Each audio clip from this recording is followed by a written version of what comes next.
Welcome back to CryptosRUs. I am George. We're all George. So happy Sunday. We're about to start a new week. We have to talk about Bitcoin's bottom call by none other than Jim Cramer. Also talk about what's going on with Bitcoin, what we could look forward to, and let's take a look at which categories are winning right now and which ones are not. So let's take a look at CMC and let's determine what may be coming next for some of these projects. So welcome, guys. Good morning, good evening, good afternoon, wherever you may be.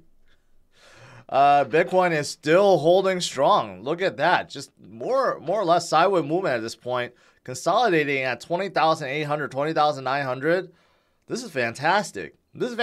I know we come up so much, so fast within a week, right? And many just want to keep seeing it go up and up and up. But no, we need to consolidate at some point, and this is very healthy. And if it does this for another week, that's even better because we have come up very fast from 16,000, 17,000, right? Now 18, 19, 20, 21. If we consolidate a little bit, let things cool off, that would be absolutely fantastic. So we'll see. But right now, momentum is still here. Bears and shorters are still getting wrecked, right? And the entire market cap is still creeping higher. So we did briefly surpass 1 trillion when we came back down, but we're a little bit higher than yesterday when I was streaming. So we're at 981. So I'll get to CMC in a little bit. But overall, still looking great. Looking absolutely great.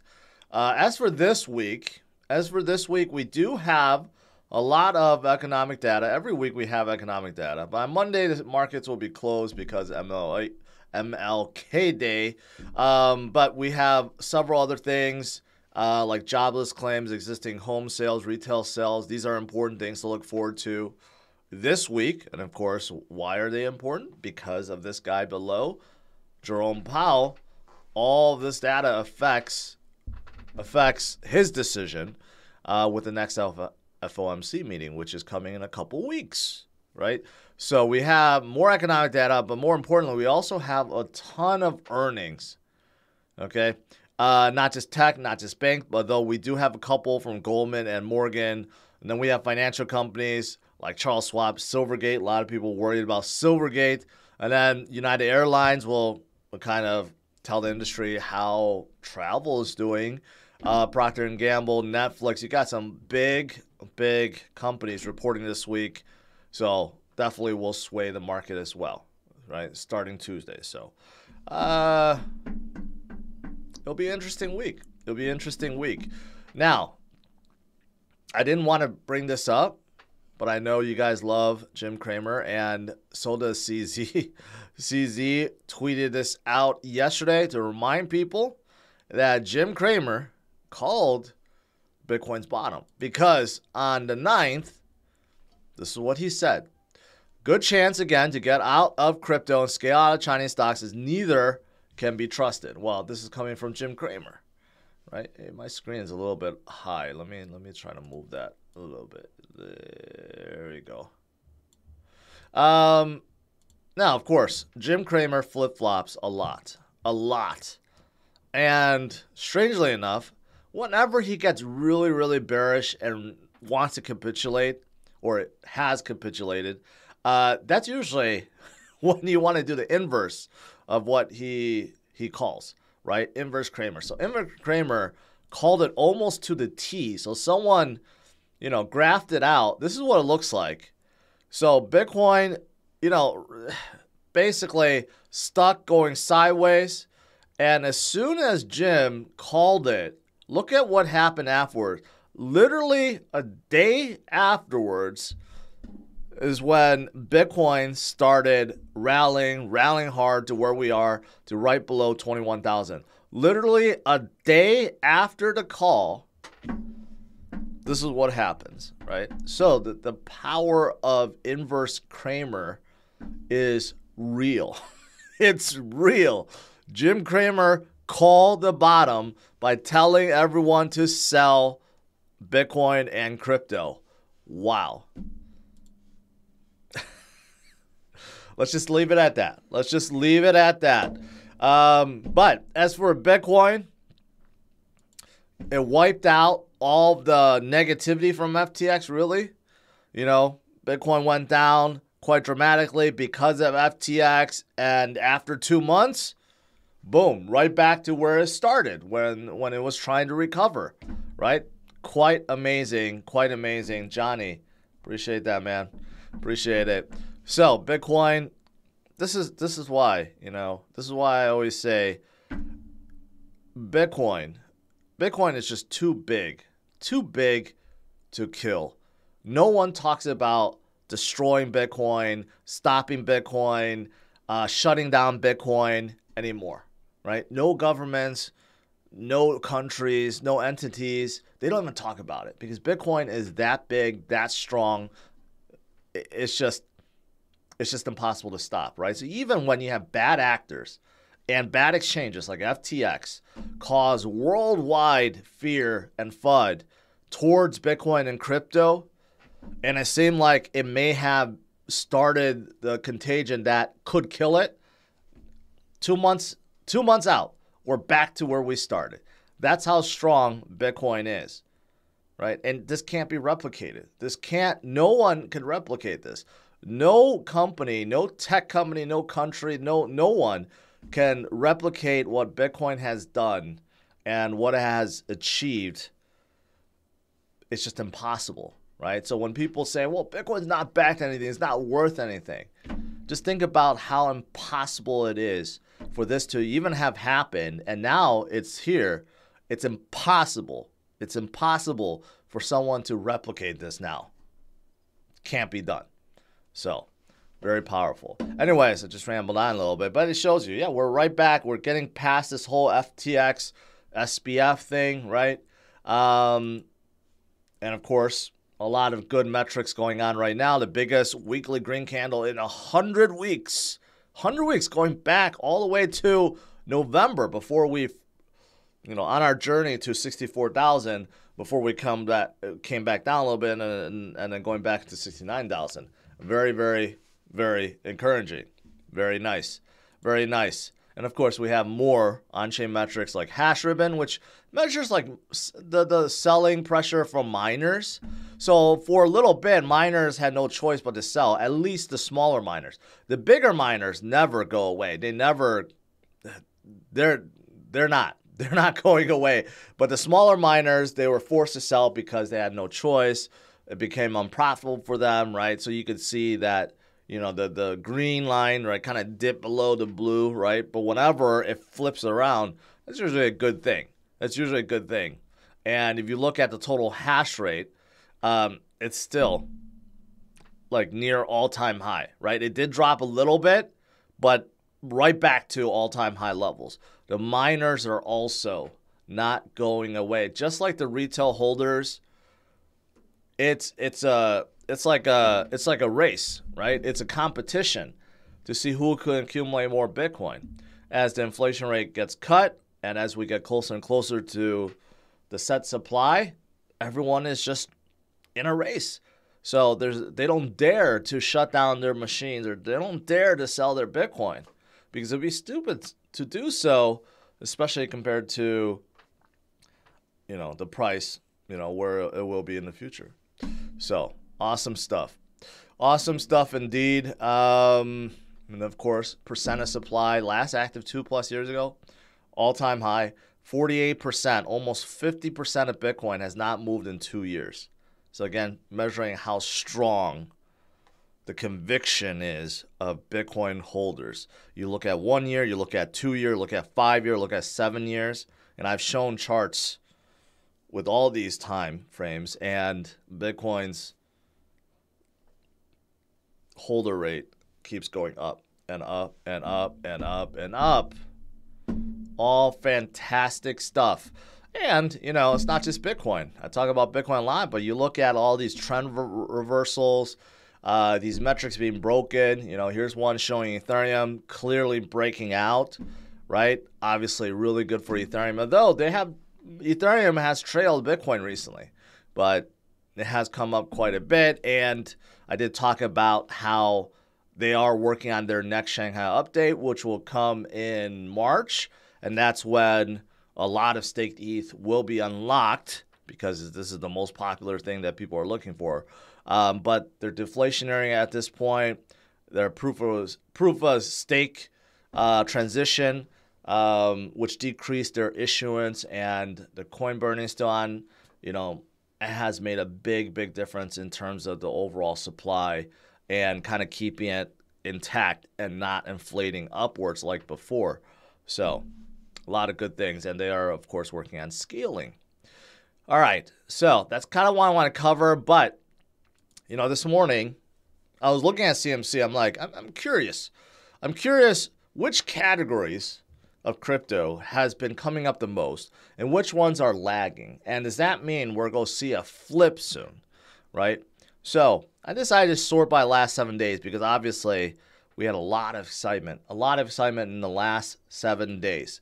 So sort by 7 days, going through. Some of these make sense to me. Some of these don't make sense. I think it's just because there are certain groups that's pumping them, right? But I'll give you an overall gist of things. Like something like Aptos, they're kind of like, they're kind of like ICP. Very too hyped up when they first opened up, right?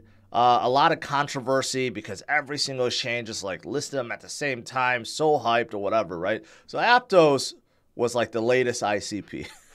But they were very sold off because of negativity, and now they're coming up full force. So quite interesting, but I'm still kind of neutral on this whole thing. I might change my mind later, but we'll see. We'll leave it at that. As for STEPN, I never really liked STEPN. I think they have a horrible model, so I'll just leave it at that. However, you could see that Gala, Decentraland, is among the biggest gainers of this week. Obviously, that means that metaverses are coming up, and Decentraland, Sandbox is also up here too. It's a little bit lower at 48%. So obviously, there's a big push back into metaverses right now, which means that gaming projects could be next. There's a lot of smaller individual gaming projects that no one talks about anymore, but they could definitely come up, seeing how metaverses kind of led the way. Also, Solana led the way because there was so much fear about Solana.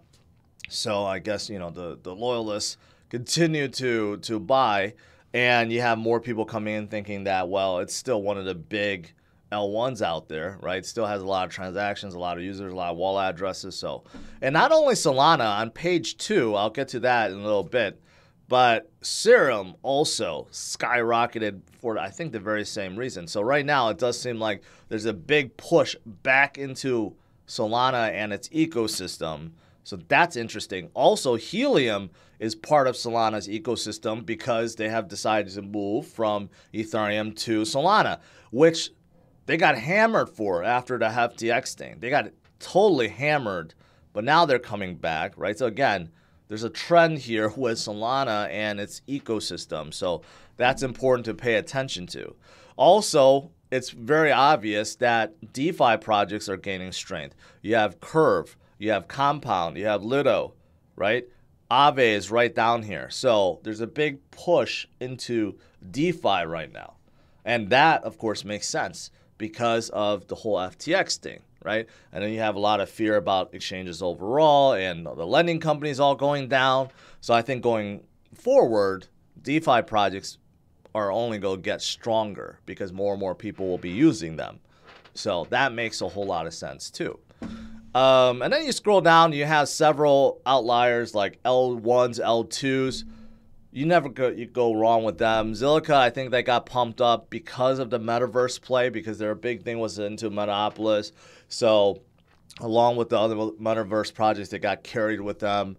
But you have, like Filecoin, or no, not Filecoin, Phantom and Avalanche and Near, Immutable, right? These are all L1, L2s that's just been oversold. Just too oversold, and people are buying back into some of these favorite projects, all up about 40%. Fantastic recovery within a single week. Then you go down, you have a few others. Now you're starting to see not as pumped up as some of the others, but still significant. You're talking about 20 to 30%. And again, it's more of the same. You see a lot of L1s, L2s, also DeFi projects, right? And some gaming projects. For example, Axie and Engine. These are projects that's in gaming. Axie is one of the biggest games out there. Engine also kind of like gaming, NFTs, metaverse, right? But then Kava is into BitDAO. They're into, they're in DeFi, I should say. And then you have others like Hedera, Tezos, ICP, VeChain, Holo, Polkadot. These are all L1s, L2s, right? Just staging a comeback. Cosmos is in there. And then you go on and on and on. Now, flipping in the reverse, what's weakest at this point?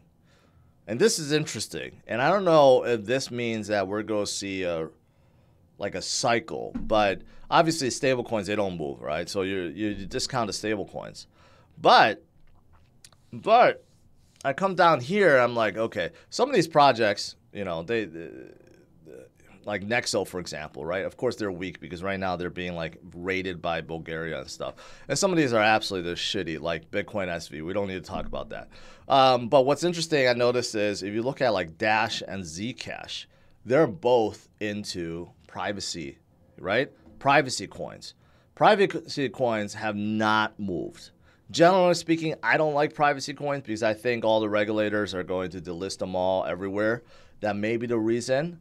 But I also, in reverse, I have seen periods where privacy coins gain a lot of traction because distrust in governments. No one wants to see their transactions being, being tracked by the governments, right? So maybe there's something there with the privacy coins, right? And then you have several others like, for example, XRP, which really has not moved as much as some of the others I mentioned because of the lawsuit.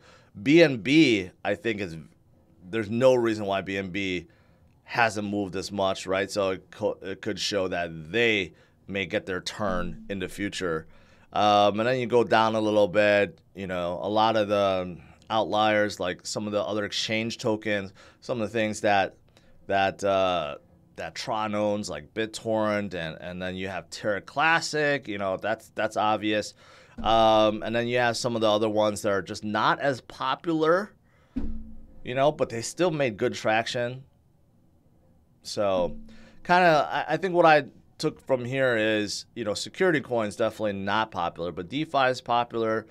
Metaverse are popular. L1s, L2, very popular. And Solana's ecosystem, very popular. Because if you go into page 2, and then you scroll through the top projects, right? Look at Serum. Serum's up 250%. So, of course, the DEX for Solana. But also, another interesting thing that people have been asking me, because of ChatGPT's popularity, is AI. AI is also coming back. I still think it's too early in the crypto space for AI, but nevertheless, people are speculating. So Singularity.net went up 152%. That's a trend. Also, you look at like Fetch AI up about 57%, right? So I do think that AI is something to pay attention to too.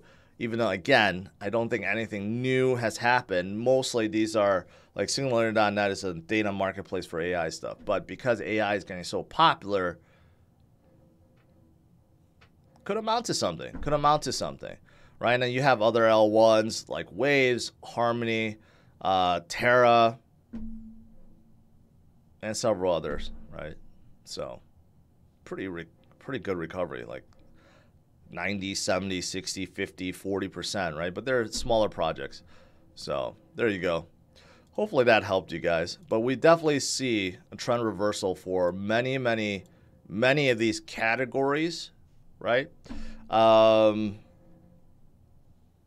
That's just interesting. Some really make sense. Some kind of make sense. Some are very speculative, right? Yeah. All right. Let's do some Q&A.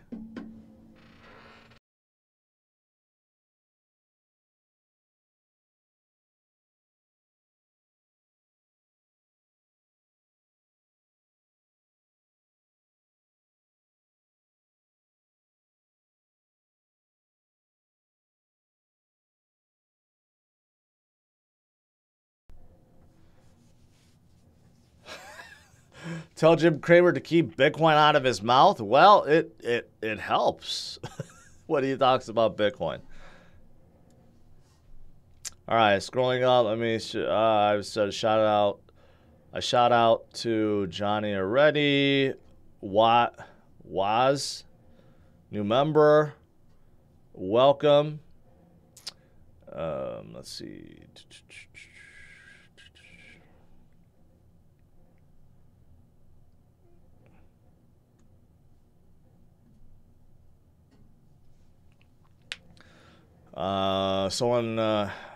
Aligos.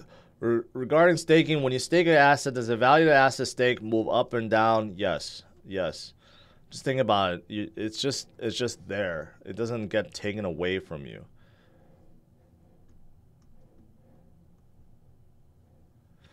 Where to see Ethereum in 10 years? I can't say. It's too far out. Because in 10 years, something else may have replaced Ethereum, to be quite honest.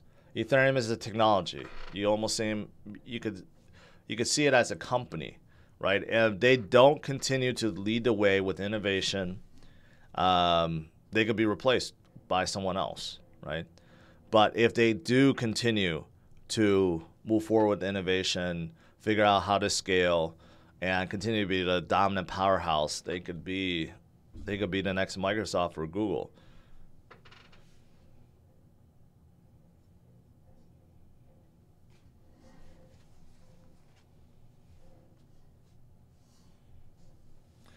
If Alameda sold all their Solana holdings, how much do you think it affects Solana's price? Well, it really depends on if we're in an uptrend or downtrend. If we're in an uptrend, we'll see probably a little red, but it'll be soaked up by the market. But if they do so during a downtrend, then obviously that's going to affect it a lot.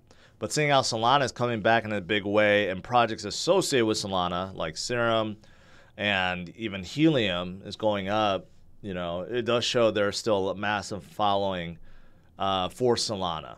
And even though there was a lot of fun due to their ties with FTX, although that's not by choice, it's just FTX really liked them, or SBF liked them, it does show that the community is still pretty strong. For sure.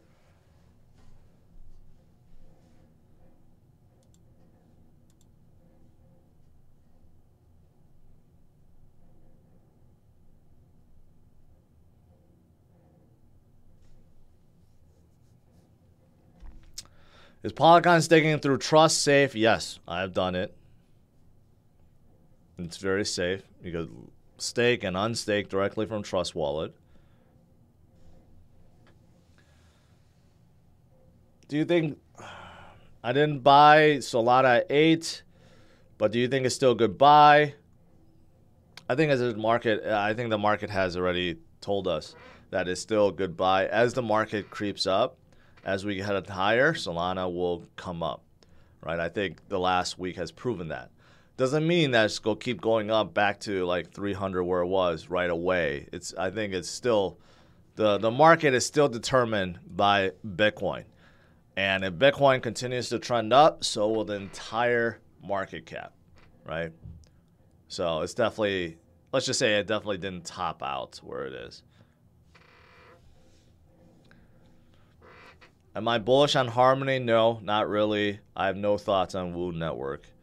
I never liked their marketing on their webpage because it was stupid. It was showing like these trades and how you could save money on huge trades, and they were making like, I don't know, they were showing like 5 million or 10 million or 20 million of trades or whatever. It didn't make a whole lot of sense to me. So the best XRP ledger project, the only one I really hear about is Flare, and it just airdropped some tokens, but I don't hear about any other ledger projects, really.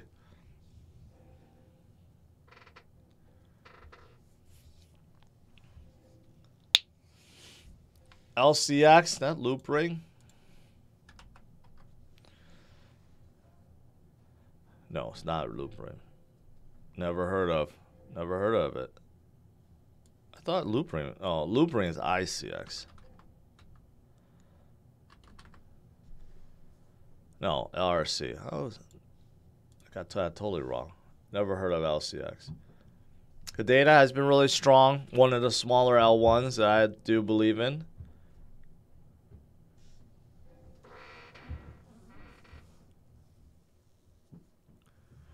If you had to pick between Lido or Optimism, I like Lido at this point. Optimism, you know, they're L2 and they're doing fine, but you know, in terms of DeFi projects, Lido has the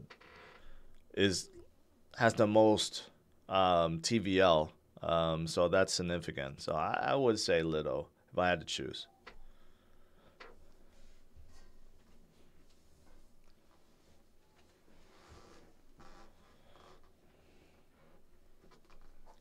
Druid, I don't think Polkadot and VeChain are lost. They're not as popular, so people didn't FOMO in them as much as some of the other projects, but they're not down and out. They will recover. They definitely will. The graph is fine. I'm not particularly interested in them. They're a great utility.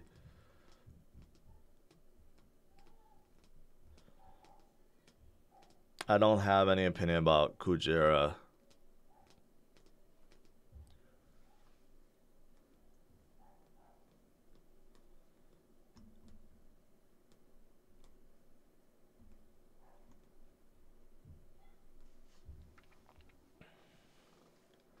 So Alameda, a company involved with the biggest Ponzi, owns the most Solana. I don't think that's true. They do have a lot that's staked, but I don't believe they have the most. The personnel can't cash out. It's only if FTX decides to sell them.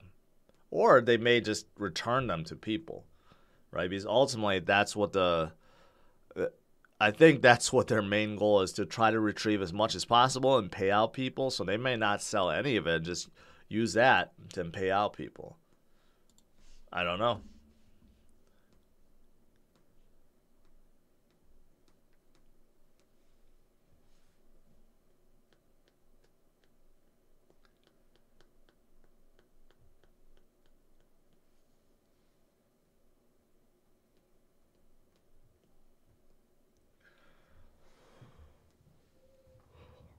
Hummer EV good. I don't know. It weighs like 10,000 pounds. So there's some roads you can't even drive the Hummer EV on. So I don't know if it's actually a good EV SUV. Hey, we might crack 21K again. So that's pretty good. Synthetic, not a fan. Hey, Peter Schiff's in his channel. I appreciate that.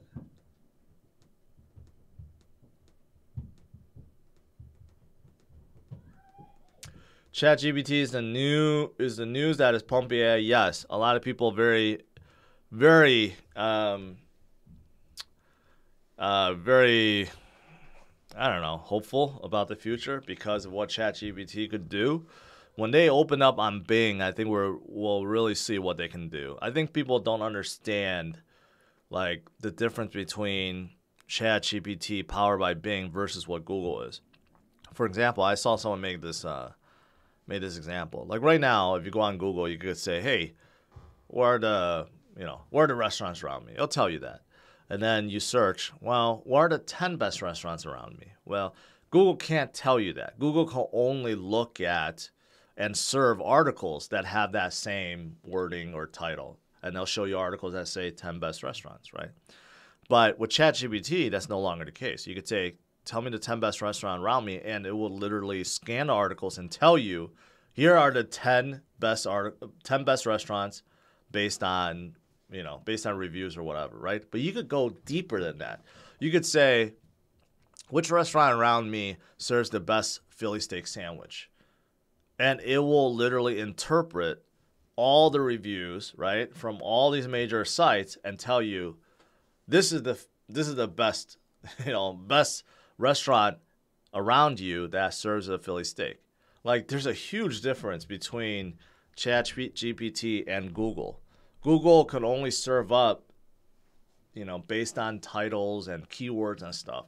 ChatGPT will be able to look and read through the articles, interpret it, and give you actual data that you want. So it could be an absolute game changer. And it's only the beginning, right? So anyways, I ranted a little bit, but it's interesting. It's interesting what the future holds. But that's why, I showed you guys like some of the AI coins like Singularity and Fetch AI. And there's others in this space, but they're pumping because of it.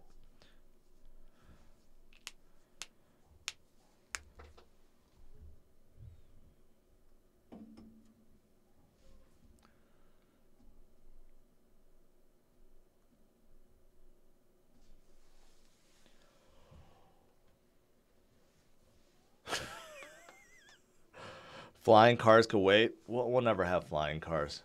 I don't think we'll ever have flying cars. Luckstyle 2, welcome.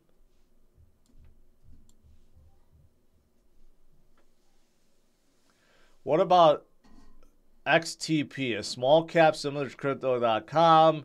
It opened on the UK stock exchange. Never heard of it. Never heard of it. If it's a small exchange, then I would avoid it altogether.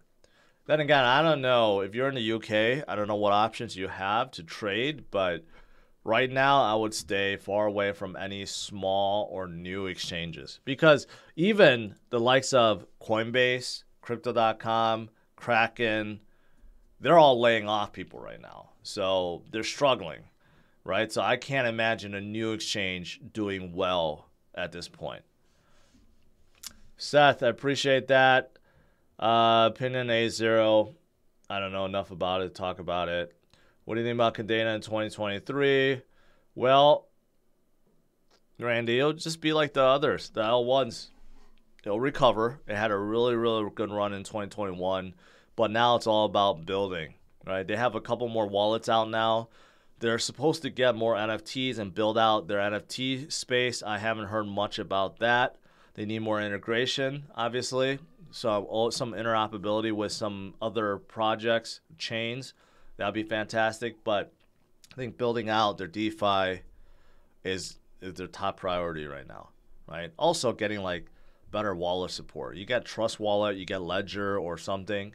That would help them tremendously. Because right now their wallet support is still kind of lackluster.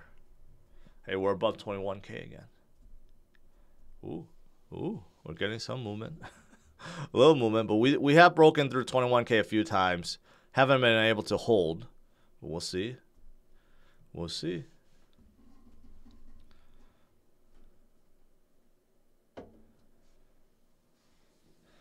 Thoughts on Moonbeam?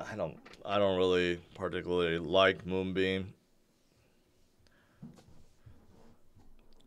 There's a lot of chains like Polkadot that's coming out with like a side chain to support EVM compatibility. But ultimately, who does it help more? Ethereum. So if you think about it, so I don't know. I don't have much opinion on Moonbeam. Hey, 21. What's our previous high? Our previous high,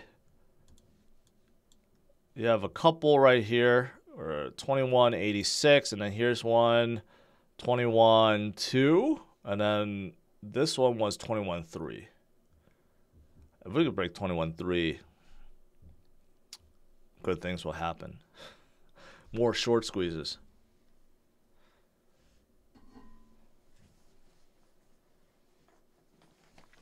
Yeah, Microsoft just spent $10 billion. I did cover that already.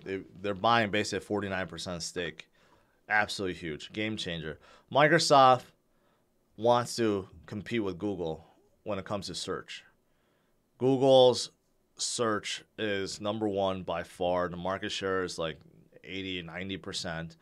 And it's because it's good. It's so much better than Bing. Microsoft has not been able to crack the algorithm.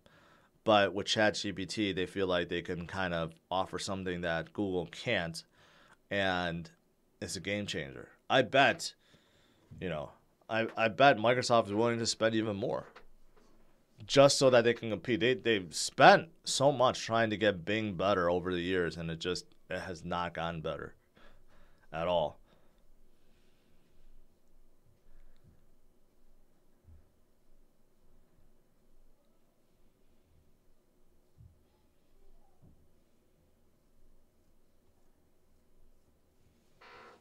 Are you available on Spotify? No, I used to have this system where I not translate, but convert my videos into video podcasts. But that thing broke, so I never figured out how to refix it. But I may do that again if you guys want to listen in the car or something. But I haven't been able to figure that out.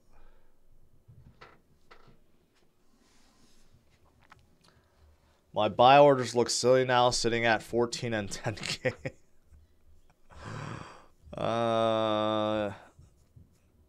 No comment. No comment. All right, guys. Let you go. Overall, still looking good. Like I said at the beginning, if we consolidate here for like another week, that's perfectly okay. That's actually probably preferable. But still, it looks like there's still a lot of FOMO. A lot of people want to jump in at this point. Overall market cap continues to go higher. And maybe we have Jim Cramer to thank for all of this, because he was the one who told everyone to get out of crypto literally a day before it went up. The inverse Cramer is real. But there's so much goodness in the space right now. So very exciting. Very exciting. All right, guys, I have a weekly recap video for you guys tonight to enjoy, and I will see you guys tomorrow. Since there's no market open, I'll probably stream around the same time, around 10:30 a.m. Central Standard Time. All right, have a good one, guys. Take care. Bye-bye.